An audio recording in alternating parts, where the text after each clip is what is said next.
Vamos ler alguns versos de Lucas 15, a partir do verso 11, que diz assim: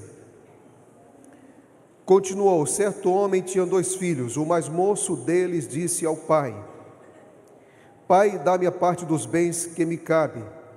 E ele lhes repartiu os haveres.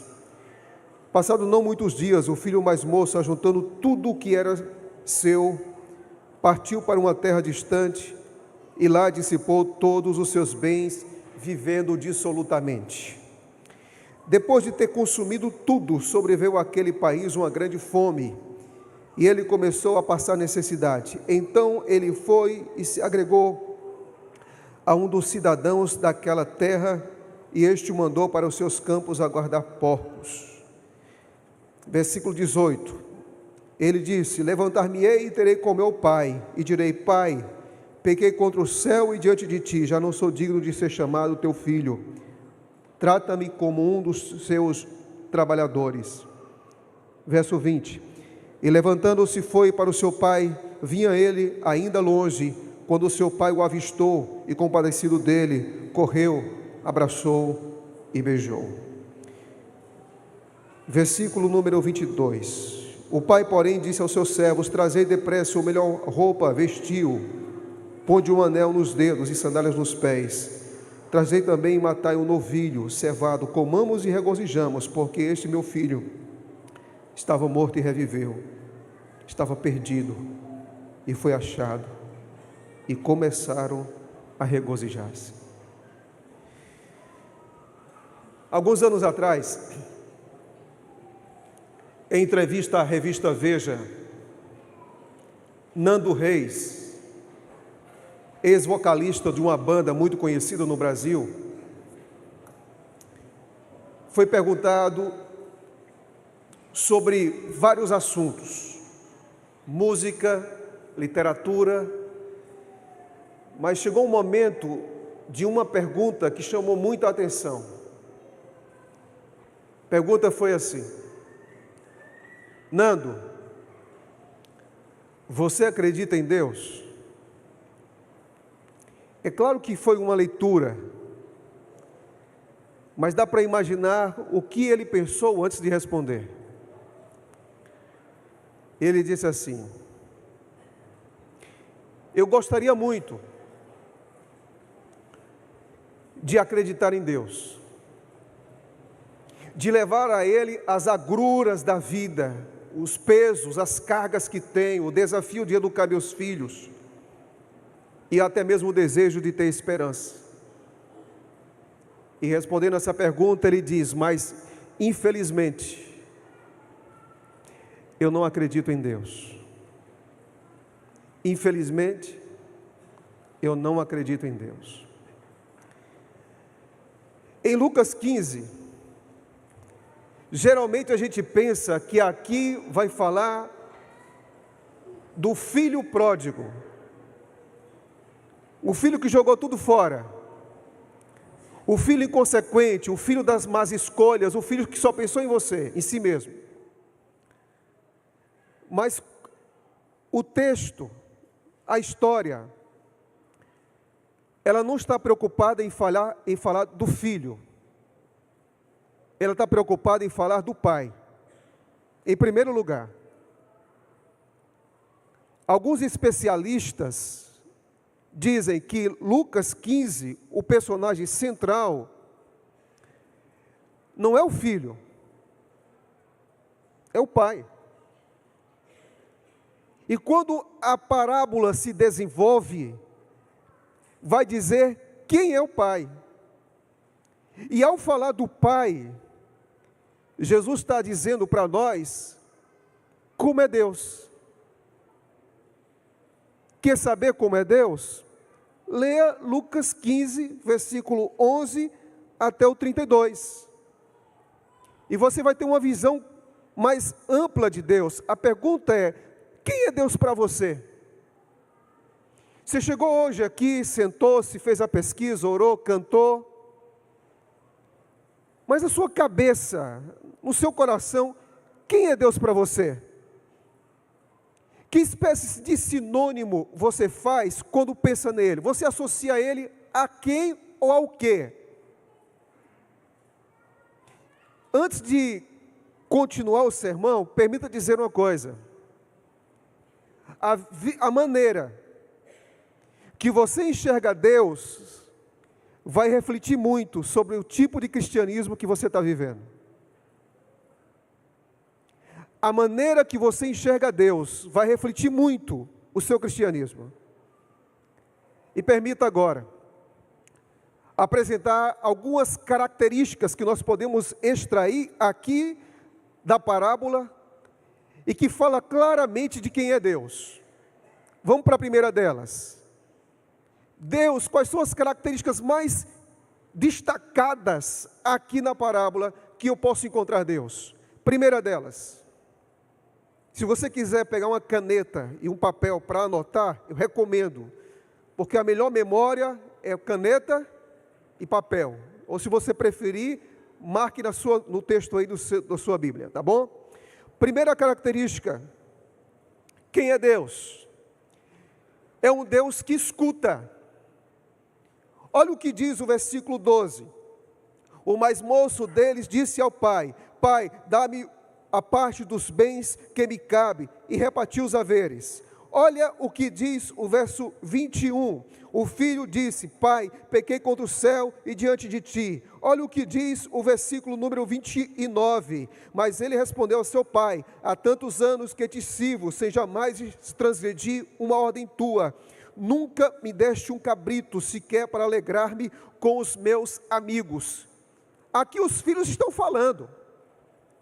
O filho mais moço chega e diz: Pai, eu quero aí a minha parte, o senhor não morreu, ainda o senhor não chegou no final da vida, eu sei que a herança é consequência disso, mas eu estou aqui me antecipando, eu não estou me interessado se o senhor vai ficar ofendido, chateado comigo, mas eu quero dizer: Pai, me dê o que é meu, eu não quero esperar, eu sou jovem, quero viver meus sonhos, minha vontade, meu desejo, meus planos, por favor, Pai, o que é meu me dá aí logo. O pai não fala nada. Depois das decisões equivocadas, egoístas, pessoais, que ele retorna para casa, ele vai falar: Pai, eu pequei, pai, eu fiz isso, eu fiz aquilo. O pai está escutando. O pai recebe um pedido ofensivo, mas escuta. O filho vem marcado pelas consequências erradas, mas o pai escuta. O outro filho reclama do filho que saiu, mas o pai escuta. Quero dizer uma coisa: na caminhada com Deus, não importa o que você tem a dizer para Deus, rasgue seu coração a Deus, porque Deus vai te ouvir. Deus é um Deus que escuta. Às vezes a gente abre o coração para o marido, para a esposa, para os filhos, para um amigo que está perto, para um amigo que está longe.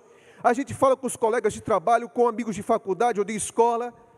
E às vezes a última pessoa, a gente abrir o coração para aquilo que nos traz incômodo ou insatisfação, é Deus. E eu quero dizer uma coisa para você: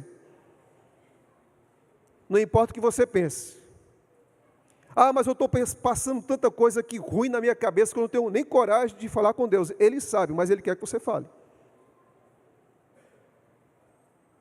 Me lembro que algum tempo atrás, um amigo meu, pastor, sofreu um acidente. O corpo dele foi levado para a igreja, estavam todos lá. A esposa entrou, com o coração pesaroso,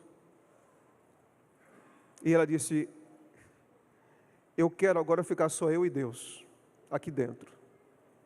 As pessoas saíram, e escutaram a oração que ela tinha no coração. E a oração, ela dizia tudo o que estava pensando. Nunca tenha medo de dizer para Deus o que você sente. Nunca tenha medo de dizer para Deus o que passa aí dentro. Dúvida, medo, angústia, incredulidade, gratidão, alegria, não importa. A Bíblia diz assim: os olhos do Senhor estão sobre os justos e seus ouvidos estão atentos às suas orações. Quer falar com Deus? Ele está aqui inclinando seu ouvido para ouvir você. Não importa a sua história, não importa a sua identidade, não importa a sua idade, não importa a sua classe social, o seu gênero, não importa nada. Quer falar com Deus? Fala. Abre o coração. E Ele está aqui hoje disposto a ouvir você. Segunda coisa. Quem é esse Deus?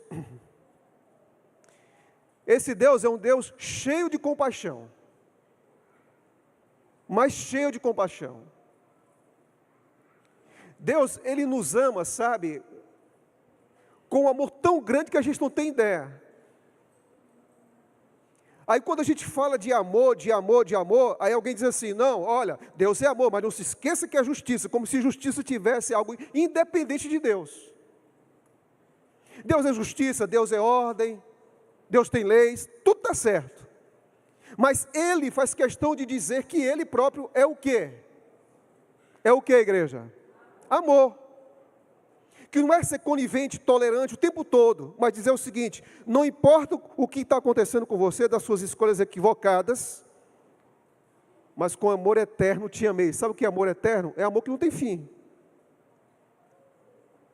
O filho saiu, foi embora, saiu de bolso cheio, saiu com o coração cheio e a mente cheia de sonhos, gastou tudo, de forma dissolutamente, diz a Bíblia, essa expressão que há aqui, dissolutamente, com tudo e com todos. Depois foi decaindo, definhando, talvez fisicamente, emocionalmente, espiritualmente. Retorna para casa sujo, imundo, com unhas grandes, com barba grande, sem sandálias nos pés, sem brilho no rosto. Mas ele chega, o pai avista, vai na direção dele e beija e abraça, beija e abraça, beija e abraça. Quando o filho chega com aquele discurso que já havia formado, eu vou chegar lá e vou dizer, pai, não me trate assim, pai, não faça isso comigo, pai, me trata, começa a criar referências da maneira como o pai deve tratar ele, trata como um dos teus trabalhadores, e ele começa a fazer o discurso, dá o discurso. Eu posso imaginar que o pai levanta a mão, coloca nos lábios dele e diz, meu filho, pare, porque tudo que você está dizendo não é o que eu penso. Você mudou.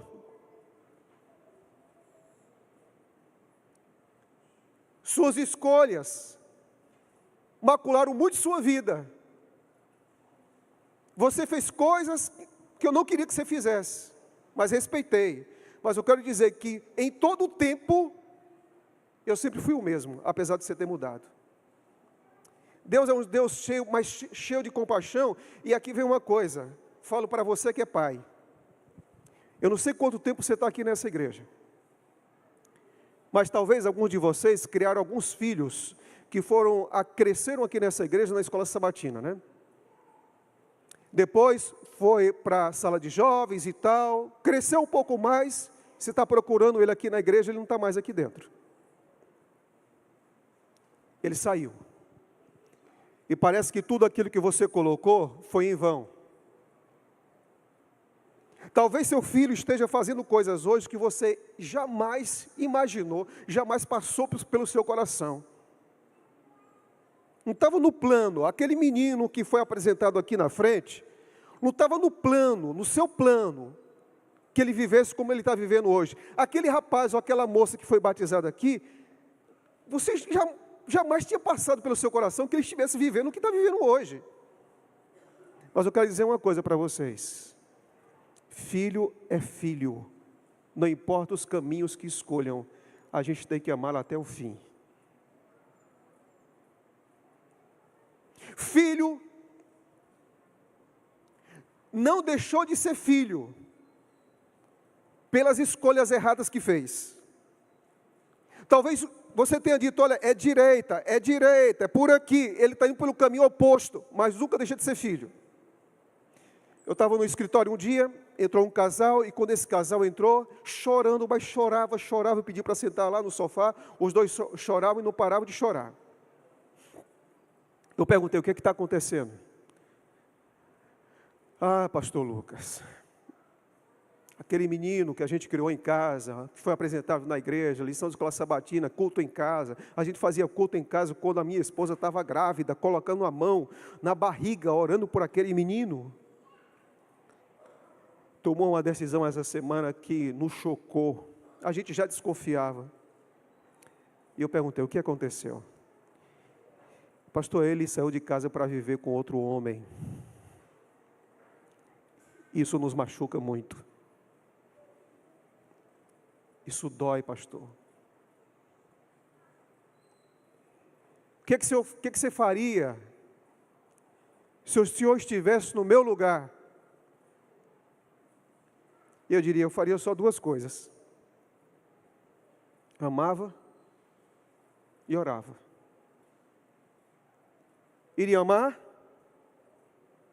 iria orar.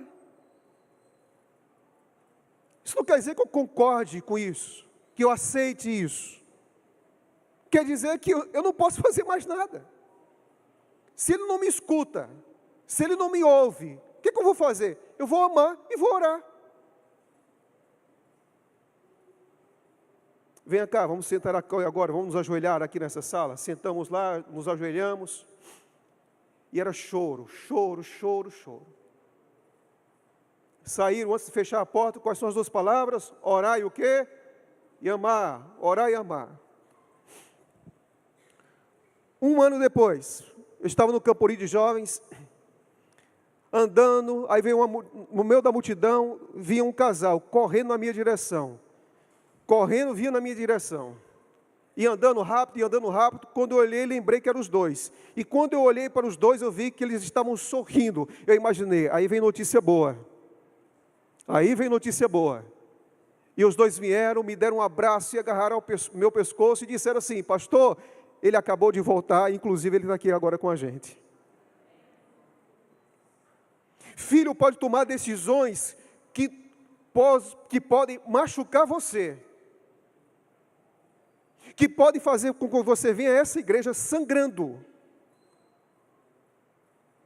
Mas lute pelo seu filho, espere pelo seu filho, ore por ele e ame seu filho até o fim. Eu estava um dia contando isso, desci as escadas, fui para a porta.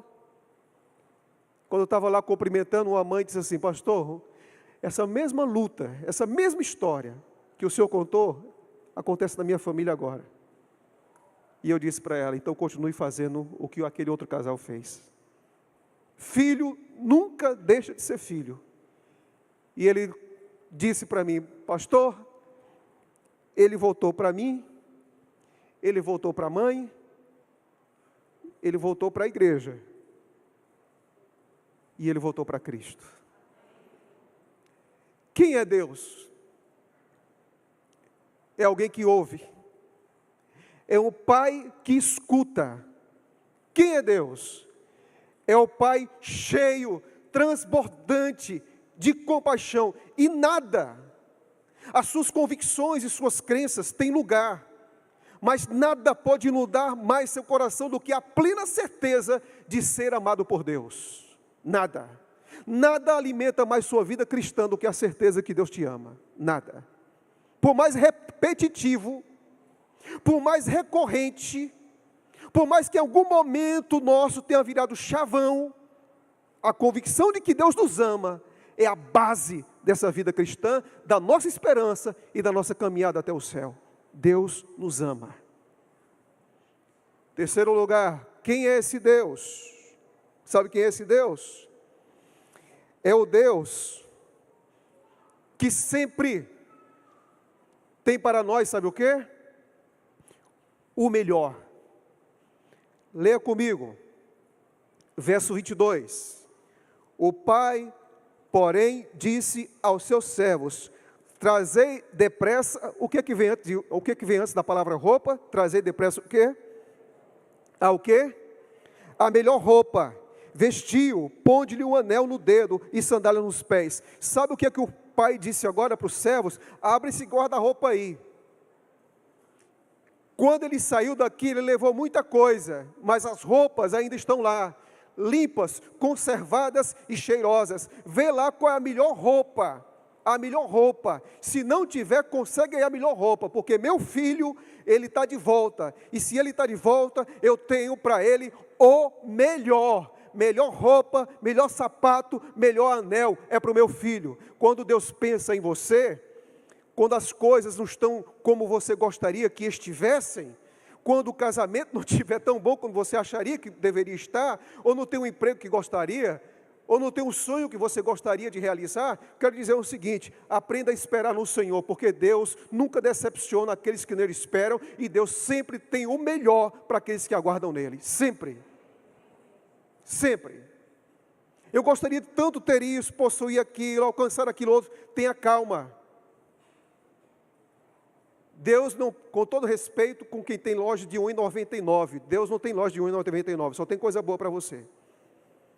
Só tem coisa boa, coisa de qualidade.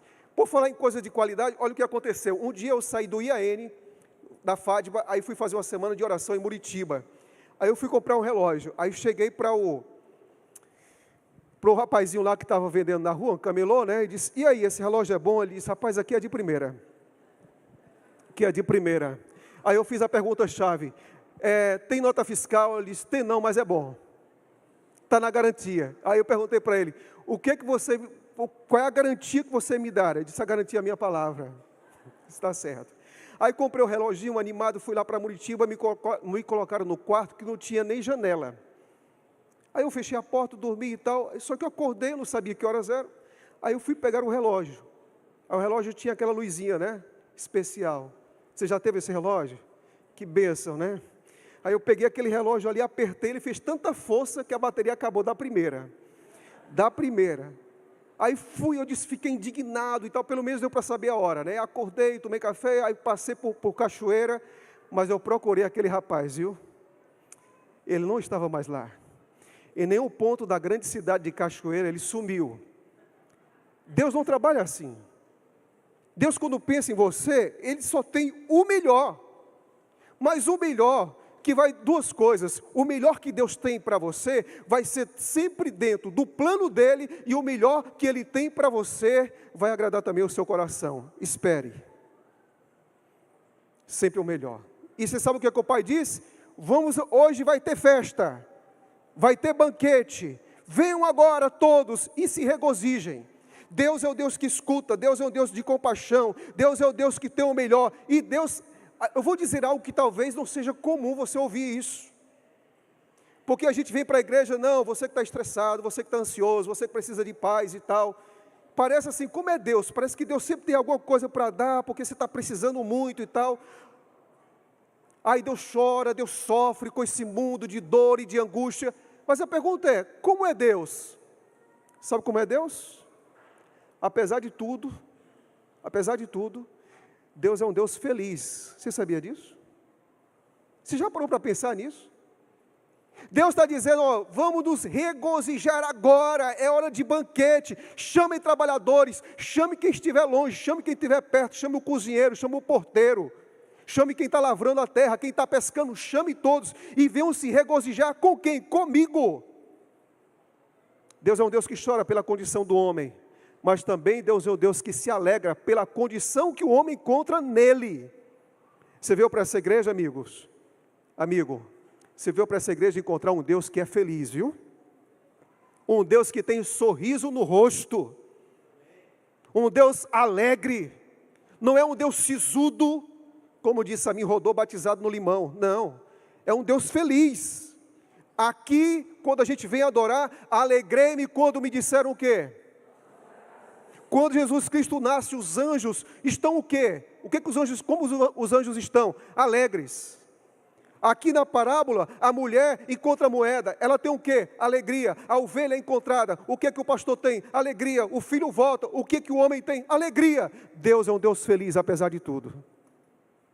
Você já parou para pensar nisso? E um Deus que faz um banquete, colocando o melhor para a gente. Por falar em banquete, 10h35, né? Dá para falar de almoço agora, dia de sábado? Um pouquinho, né? Vamos lá.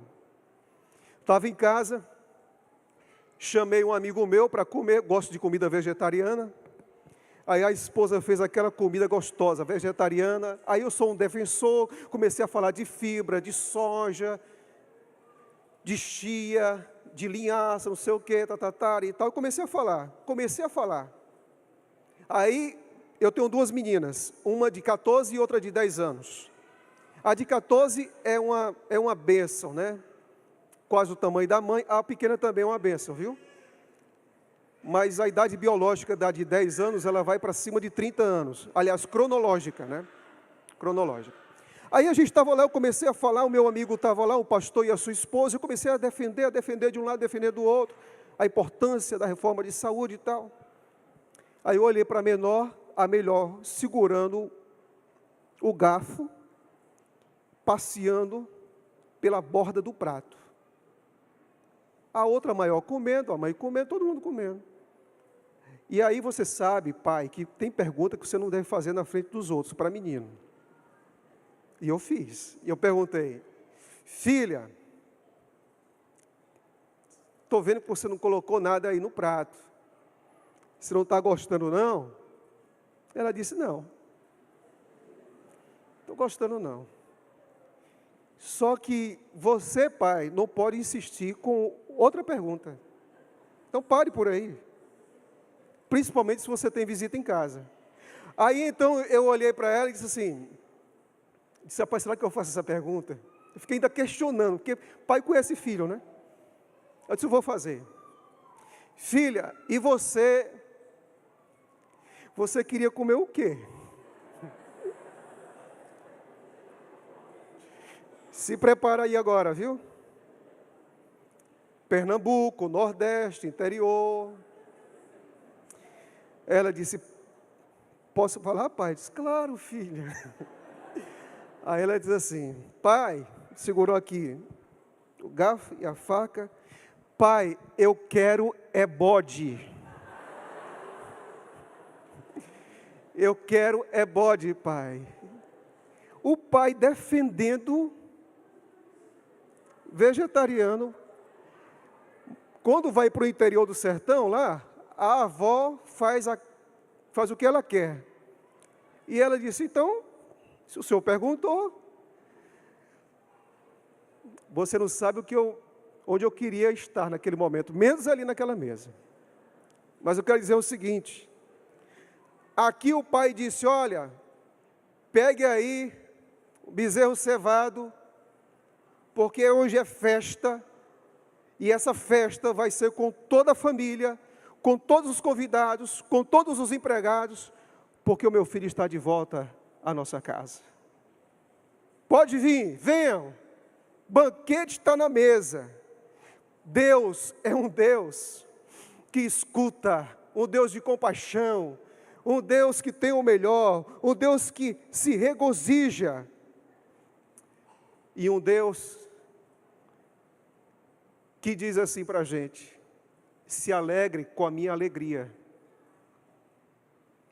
Nesse mundo há tantas coisas para o ser humano se alegrar, né? É futebol, é política, não posso nem falar nisso de política aqui agora, né?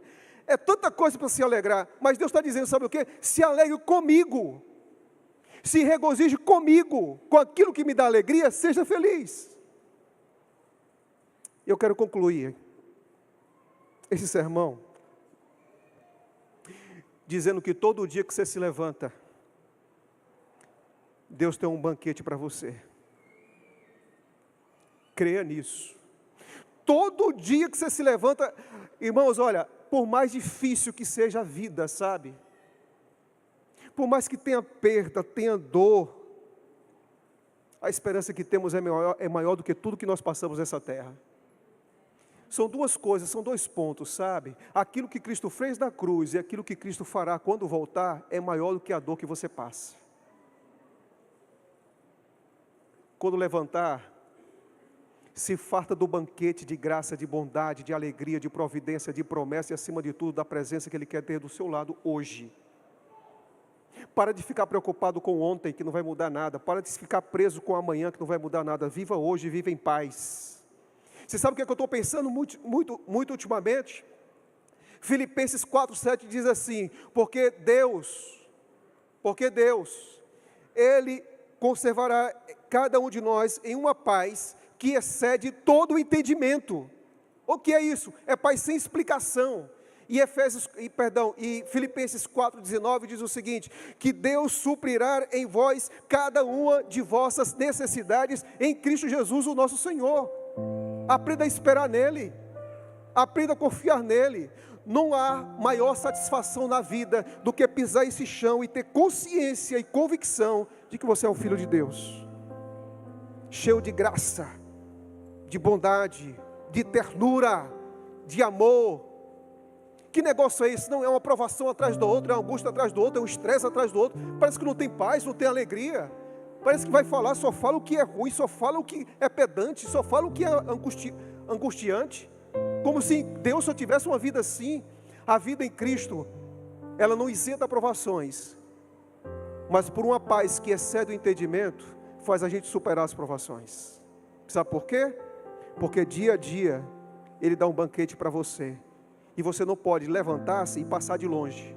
Você não pode começar o dia longe dEle. Você não pode também começar com Ele e depois se desligar. 24 horas você tem que continuar nesse banquete que Ele te oferece.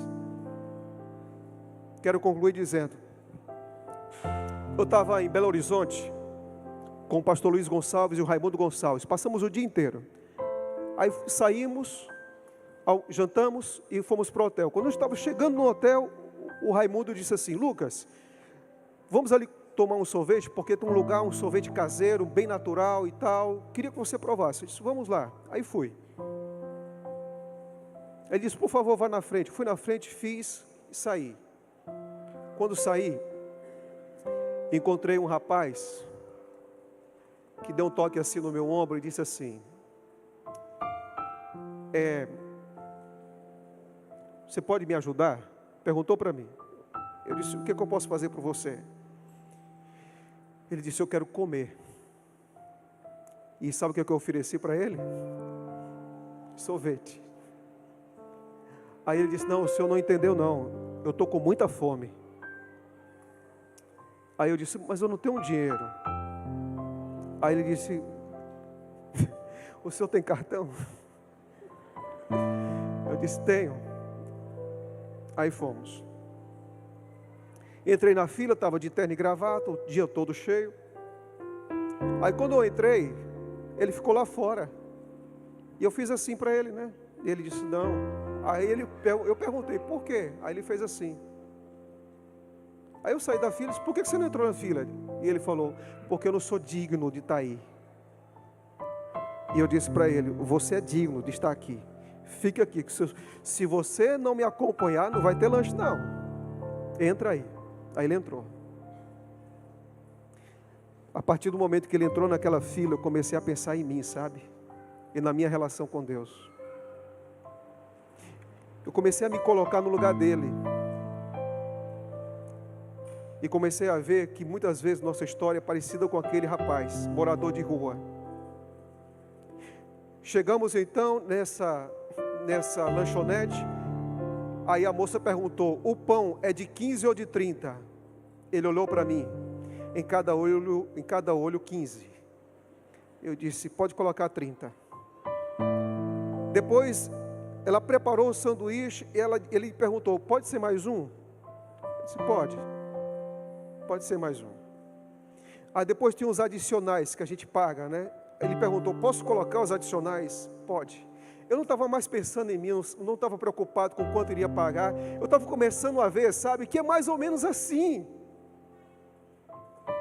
É Deus enchendo sua vida de tanta coisa, mas de tanta coisa, e a gente olhando para a vida só em um ponto, só em uma direção, só em um lugar. Tem gente que passa a vida toda olhando a vida somente em uma direção. Por isso se cansam, por isso não conseguem ver a beleza de caminhar com Jesus Cristo. Lá na frente, pão fechado. Você sabe que atrás desses caixas aí, todo caixa tem um refrigerador, né? Aí ele olhou e disse, posso pegar um suco? Disse, pode. Posso pegar 2? Pode. Paguei. Ele levou para um amigo, chamei o Luiz, chamei o Raimundo. Do outro lado da rua a gente foi. E o Luiz é uma pessoa fantástica. e diz assim: Lucas, vamos orar com todo mundo aqui agora. Eu disse, vamos sim, vamos orar com todo mundo. Sentamos lá, em frente lá tinha uma agência dos Correios, e a gente se ajoelhou para agradecer o alimento e para orar juntos. Banquete. Todo dia com Cristo é banquete. Pode até faltar algumas coisas lá na sua vida, mas com Ele é banquete. Se alegra, viu? Levanta a cabeça. Você vê hoje, aqui essa igreja, adorar um Deus que te escuta. Um Deus cheio de compaixão. Um Deus que tem o melhor para você. Um Deus que abre o banquete. Banquete não é só o sermão. Banquete não é só sábado. Banquete é todo dia. Porque Ele disse assim: eu vim para que vocês tenham vida, e vida em abundância. Você crê nisso? Levanta a mão e diga: eu creio. Feche os olhos agora. Senhor Deus, alguns amigos estão nos acompanhando pela internet agora, e eu te peço que esses corações sejam tocados diante de uma tela de computador, mas que teu Santo Espírito os alcance nesse momento.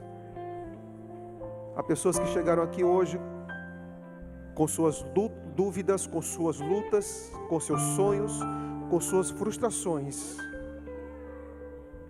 mas que saiam daqui da convicção de que Deus as ama, que Ele está perto, que Ele tem o melhor, que Ele nos ouve, que Ele é cheio de compaixão e que Ele deseja que a gente viva essa vida feliz.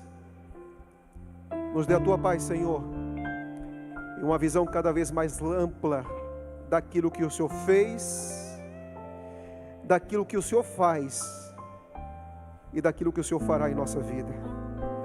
Que a paz de Cristo, que excede todo o entendimento, que as riquezas de Cristo supra cada uma de nossas necessidades, e que a obra, ó Deus, que o Senhor começou em nossa vida nunca pare, mas seja concluída até o Teu retorno, em nome de Jesus.